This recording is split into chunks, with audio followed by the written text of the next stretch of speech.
Insect as food ಅನ್ನೋ concept ನ ನಾವಿಲ್ಲಿ ಡಿಪಿಕ್ಟ್ ಮಾಡ್ತಿದೀವಿ. ಈ ಕೀಟಗಳನ್ನು ಸಹ ನಾವು ಆಹಾರವನ್ನಾಗಿ ಸೇವಿಸಬಹುದು ಅನ್ನೋದನ್ನ ನಾವಿಲ್ಲಿ ಹೇಳ್ತಾ ಇದ್ದೀವಿ. ನಾವಿಲ್ಲಿ ಸುಮಾರು 15 ಡಿಶಸ್ ನ ಮಾಡಿದೀವಿ, ವೆರೈಟಿ ಆಫ್ ಡಿಶಸ್. ಇದ್ರಲ್ಲಿ ಎಲ್ಲಾ ನಾವು ತಿನ್ನೋಂತ ಕೀಟಗಳನ್ನೇ ನಾವು ಹಾಕಿರೋದು. ಸೊ ಇದ್ರಲ್ಲಿ ಮೀಲ್ ವರ್ಮ್ ಪಿಜ್ಜಾ ಅಂತ ಇದೆ. ಮೀಲ್ ವರ್ಮ್ ಇದು ನಾವು ಪಿಜ್ಜಾ ಮೇಲೆ ಮೀಲ್ ವರ್ಮ್ ನ ಹಾಕಿದೀವಿ. ಮೀಲ್ ವರ್ಮ್ ಪ್ರೋಟೀನ್ ಅಲ್ಲಿ ಜಾಸ್ತಿ ಇರುತ್ತೆ. ಮತ್ತೆ ಇದು ನೆಕ್ಸ್ಟ್ ಬಂದ್ರೆ ಇದು ಕಣಜ ಹುಳುವಿನ ಮಸಾಲ. ಕಣಜ ಹುಳುದು ಇದು ಬರುತ್ತೆ ಗ್ರಬ್, ಅದೊಂದು ಸ್ಟೇಜ್. ಸೊ ಅದನ್ನ ನಾವು ಯೂಸ್ ಮಾಡ್ಬಿಟ್ಟು ಕರಿ ಅಥವಾ ಮಸಾಲ ಮಾಡಿದೀವಿ. ಮತ್ತೆ ಇದು ಕ್ವೀನ್ ಟರ್ಮೈಟ್ ಅಂತ ಗೆದ್ದಲು ಬರುತ್ತಲ್ಲ ಸರ್, ಅದರಲ್ಲಿ ರಾಣಿ ಗೆದ್ದಲನ್ನ ಯೂಸ್ ಮಾಡ್ತಾರೆ. ಇದು ಸರ್, ಇದು ಅಸ್ಸಾಂ ಕಡೆ ಎಲ್ಲ ಗರ್ಭಿಣಿ ಹೆಂಗಸರಿಗೆ ಇದನ್ನ ಕೊಡ್ತಾರೆ. ಸೊ ಪ್ರೋಟೀನ್ ಆಗಿ ಯೂಸ್ ಆಗುತ್ತೆ. ಮತ್ತೆ ಮಗು ಬೆಳವಣಿಗೆಗೂ ಸಹ ಇದು ಸಹಾಯ ಮಾಡುತ್ತೆ. ಮತ್ತೆ ಇದು ರೇಷ್ಮೆ ಹುಳುವಿನ ಕೋಶದ ಚಾಕ್ಲೇಟ್ಗಳು ಅಂತ. ಸರ್, ಇವೆರಡು ಚಾಕ್ಲೇಟ್ಗಳು.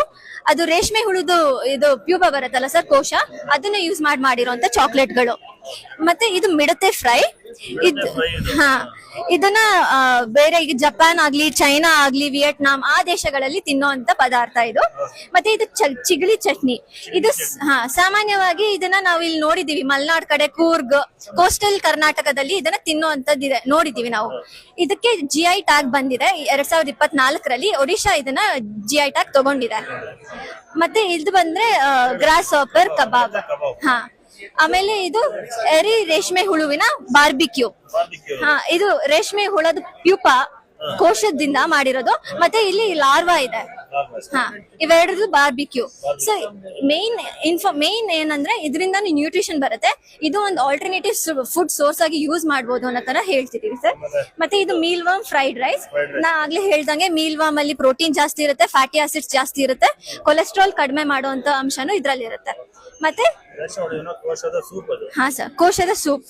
ಈಗ ರೇಷ್ಮೆ ಹುಳದ್ದು ಇದು ಬರುತ್ತಲ್ಲ ಸರ್, ಕೋಶ, ಅದನ್ನ ಯೂಸ್ ಮಾಡಿ ಸೂಪ್ ಮಾಡಿರೋ ಅಂತದ್ದು.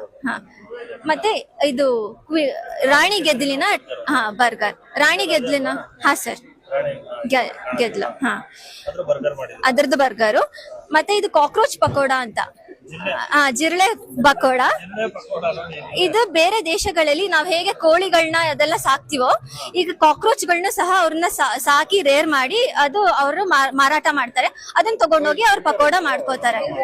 Sir, meal worm cake.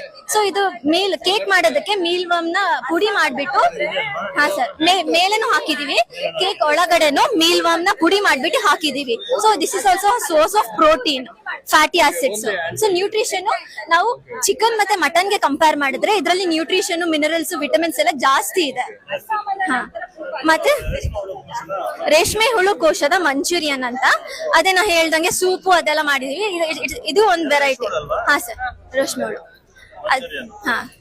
ಮತ್ತೆ ಇದು ಬೇರು ಹುಳು ಬಾರ್ಬಿಕ್ಯೂ. ಇದು ಶುಗರ್ ಕೇನ್ ಅಲ್ಲೆಲ್ಲ ಬರುತ್ತಲ್ಲ ಸರ್, ಅದರಲ್ಲಿ ರೂಟ್ ಗ್ರಬ್ ಬರುತ್ತಲ್ಲ, ಅದ್ರದ್ದು ಬಾರ್ಬಿಕ್ಯೂ ಮಾಡಿದೀವಿ. ಸೊ ಇದೆಲ್ಲ ಈ ಇನ್ಸೆಕ್ಟ್ಸ್ ನೆಲ್ಲ ತಿನ್ನೋ ಅಂತದ್ದು ಅಂತ ನಾವು ಹೇಳ್ತೀವಿ. ಬೇರೆ ಬೇರೆ ದೇಶಗಳಲ್ಲಿ ತಿಂತಿದ್ದಾರೆ. ಇದು ಇಂಡಿಯಾದಲ್ಲಿ sir Assam, north eastern States ಅಲ್ಲೆಲ್ಲ ಜಾಸ್ತಿ ತಿಂತಾರೆ. ಮತ್ತೆ ಅದೇ ನಮ್ಮ ಕರ್ನಾಟಕ ಅಂತ ಬಂದ್ರೆ ಕೋಲಾರ ಮತ್ತೆ ಚಿಂತಾಮಣಿಲೆಲ್ಲ ರಾಣಿ ಗೆದ್ದಲನ್ನ ತಿಂತಿದ್ದಾರೆ. ಮತ್ತೆ ಚಿಗಳಿ ಚಟ್ನಿ ಇನ್ನೇ ನಮಗೆ ಗೊತ್ತಿರೋ ಹಾಗೆ ಮಲ್ನಾಡ್ ಕಡೆ, ಕೂರ್ಗ್ ಕಡೆ ತಿಂತಾರೆ. Sir, thank you sir.